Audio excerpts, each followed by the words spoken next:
He knew my name, but we'd never met. My name is Thomas Henderson, and I've worked night shifts at St. Mary's Hospital for 6 years. You get used to strange hours and stranger people. You learn to ignore odd noises, half-spoken sentences from sedated patients, and the occasional hallucination whispered into the sterile air. But nothing in those 6 years prepared me for what happened last September. It was a Tuesday. Quiet and eventful. The ICU monitors beeped rhythmically, and the halls were dim, as always. I was covering a colleague's shift maternity leave, and around 2 a.m., Linda, the charge nurse, handed me a patient intake sheet.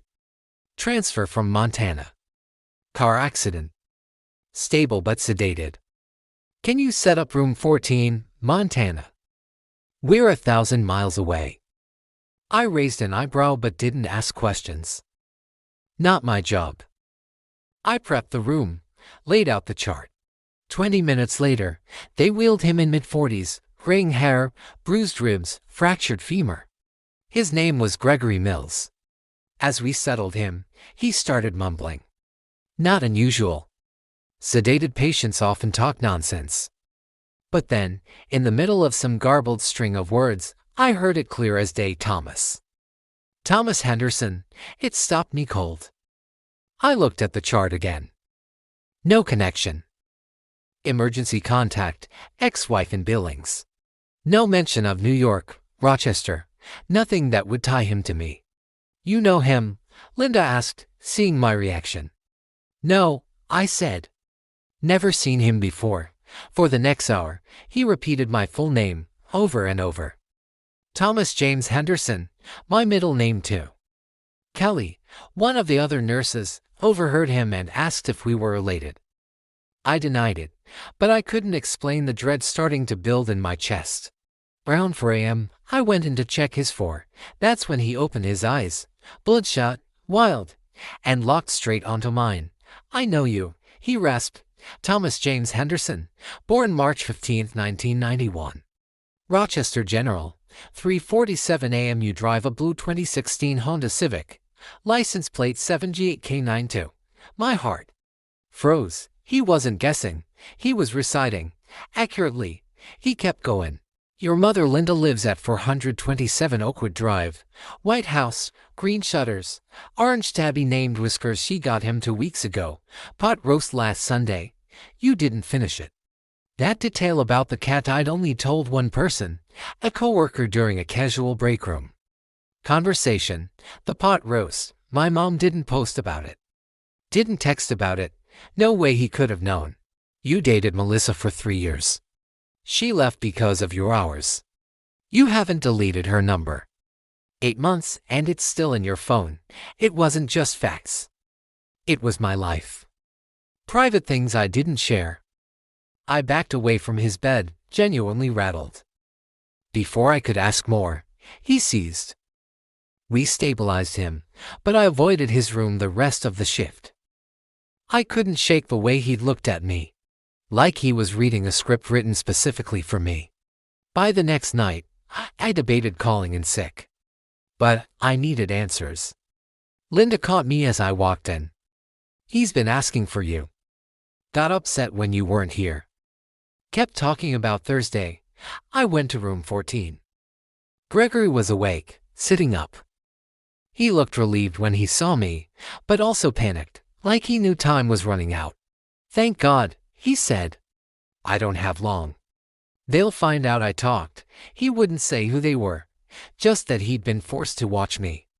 They took my daughter, he said. Made me track you. I installed cameras. They wanted everything, your passwords, habits, even how your mother gets groceries. It sounded insane, but he wasn't guessing. He gave exact details, the blue notebook in my kitchen drawer with old login credentials. The name of my childhood dog combined with my graduation year, Rusty 2009. That was my bank password. No one knew that. Not even my ex. There are cameras in your apartment. Living room, kitchen, bedroom. I'm sorry. I didn't want to. They made me. Before I could ask anything more, alarms started screaming. Gregory went into cardiac arrest. We worked on him for over 30 minutes. But he didn't make it. The timing felt too neat. I went home after the shift but didn't go inside. Called the police from my car. Told them everything. To their credit, they took me seriously. A search team came in that afternoon. They found the cameras exactly where Gregory had said. Hidden well. Streaming to encrypted servers. Dead ends across multiple countries. Whoever set this up knew what they were doing. I stayed with my mother for the week.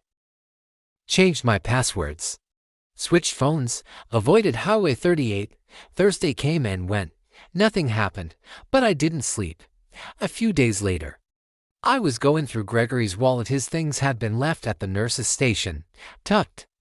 Behind his ID was a photo of me, taken from a distance. Probably the hospital parking lot. I was wearing scrubs I'd bought a month earlier. On the back, scrawled in handwriting that didn't match anything in the patient files, were the words, "Target acquired. Phase 1 complete. Wait instructions for extraction." I turned everything over to the police. They tried, but there were no links between us. His daughter was safe, according to his ex-wife. There had been no kidnapping, no ransom. Gregory had been acting paranoid for months. His bank records showed large cash deposits. His calls were mostly to burner numbers. As for the accident, he'd driven off the road at high speed. No skid marks. They suspected it was intentional. I switched to day shifts. Moved apartments. New locks, new routines, new number. But the feeling stayed. Like I wasn't alone. Like someone was still watching. 3 weeks later, a detective called. They'd found Gregory's car in a junkyard. Hidden inside the driver's side door was a flash drive. Hundreds of photos of me. Recordings of my calls. Screenshots of my laptop. Logs of my work schedule. Where I parked. How long I spent in each location. One folder was encrypted. It was labeled Phase 2.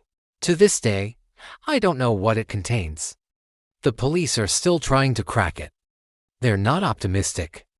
I think about Gregory a lot. About whether he was trying to help me, or just save himself. About whether he really believed what he said, or if he was just another pawn being manipulated. What scares me most is not the invasion of privacy, or even the threat itself. It's the silence. It's knowing someone spent months studying me, learning my routines, building a profile. It's knowing that someone went to those lengths and then stopped. No demands, no confrontation, just quiet. Like they're still watching, like they're waiting. Something was moving in the locked supply room. My name is Nathan Clark, and I've been a night nurse at St. Mary's Medical Center for 6 years. The night I'm about to describe still gives me a knot in my stomach. I've dealt with more than my share of emergencies, heart attacks, codes. Even the occasional violent patient, but this was different. This felt personal, invasive, like I had walked into something I was never supposed to see.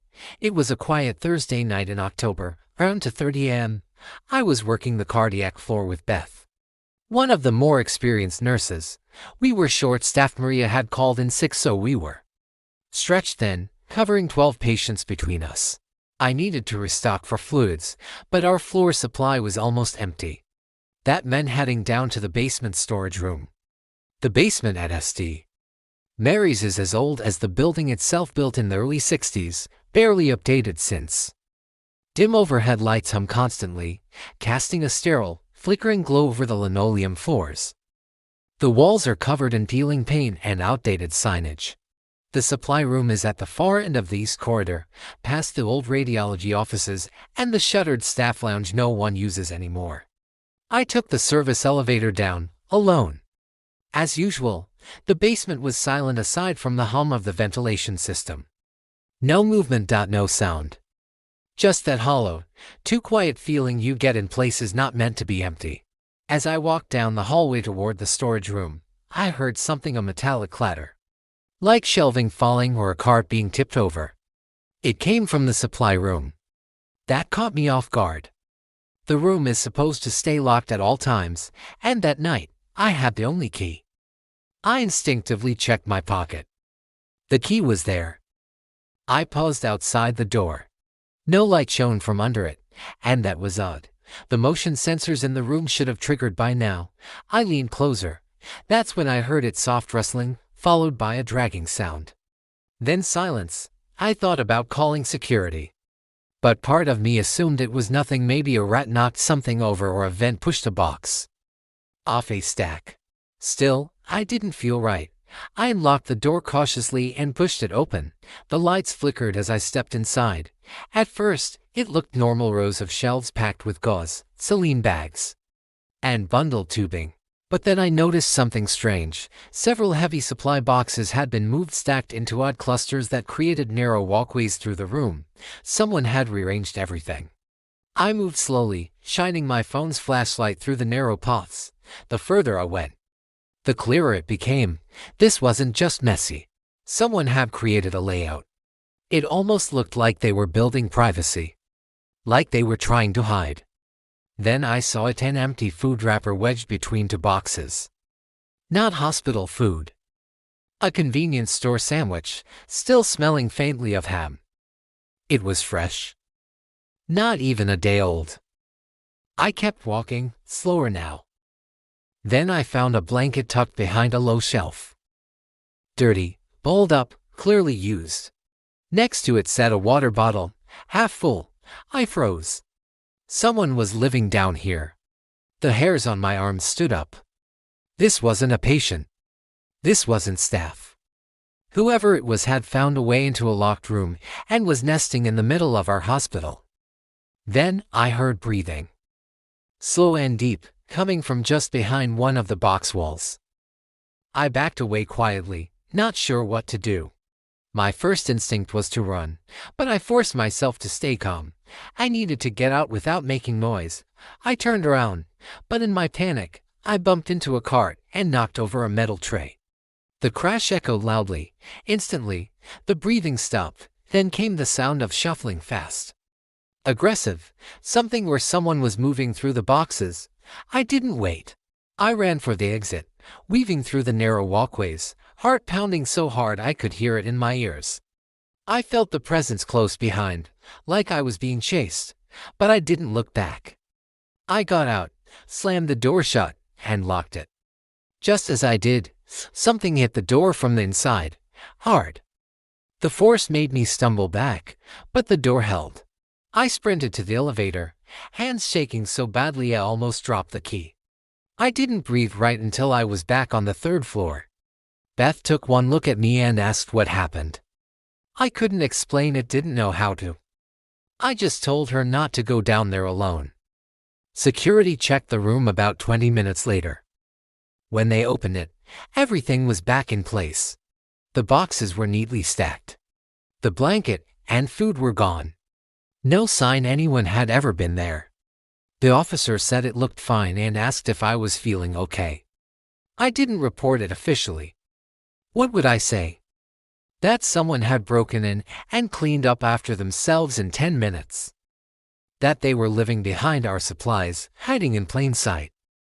I just nodded and walked away. The next day, I heard something from one of the janitors. He mentioned that a man had been spotted wandering the stairwell 2 weeks ago but disappeared before anyone could stop him. No badge. No ID. Just walked in off the street and vanished. Since then, I've refused to go down there alone. When we need basement supplies, we go in pairs during daylight hours.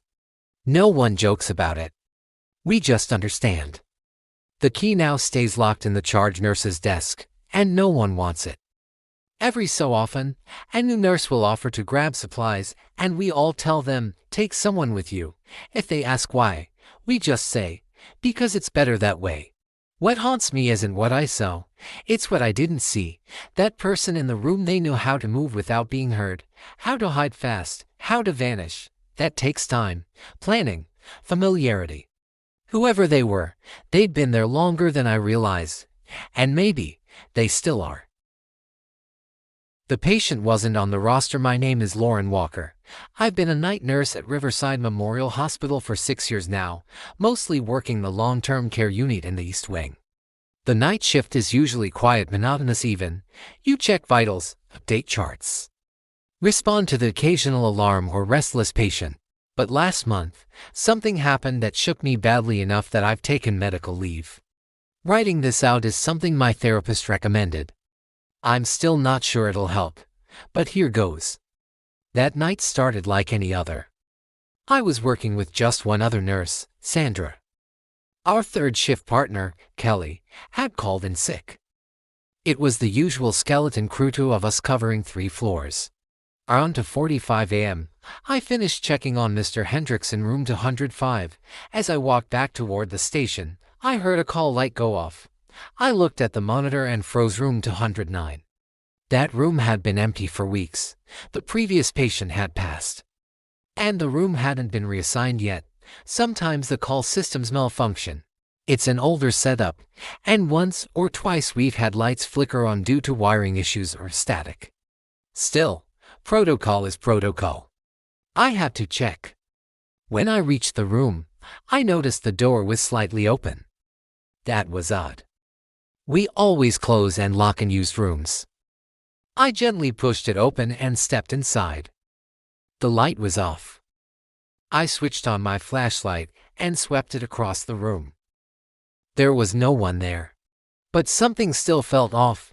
The bed looked used, not messy, but like someone had lain on it recently. The blanket was slightly rumpled. I walked over and noticed the call button was pressed down.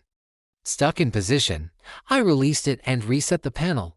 I told myself it was just an old button. Getting stuck again. Nothing new. But as I stood there, I started to feel disoriented. The room felt wrong. Colder than it should have been. And the air smelled faintly like burned fabric.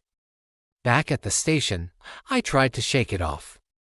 Sandra looked up and must be seen the confusion on my face because she asked if I was okay. I mentioned the call light and how strange the room felt. I expected her to laugh it off, but she didn't. Instead, she got quiet and said, "That room's weird. I've heard a few stories." She didn't elaborate, and I didn't press. I figured she meant gossip or maybe one of those nursing urban legends people tell on long shifts. Still, I couldn't stop thinking about it. On my break, I started digging through the hospital's digital archives, mostly out of boredom and maybe a little paranoia. I searched the room number. Turns out, back in the 1950s, that part of the hospital used to be the psychiatric ward. There was a fire in 1952 that destroyed a chunk of the east wing. Several patients died. The details were vague, but it looked like it started near what would now be room 209. It gave me chills, sure, but I'm not someone who believes in ghosts. I chalked it up to coincidence. Still, that wasn't the last time something happened. A few days later, I covered another overnight shift. I tried to ignore any weird feelings, but sometime after 2:30 a.m., the call light for 209 went off again. This time, I didn't go immediately. Sandra and I kind of looked at each other. We both knew the room was still empty. It just didn't make sense. After a few minutes, another patient down the hall buzzed, complaining about a light flashing like crazy. I finally had to go check.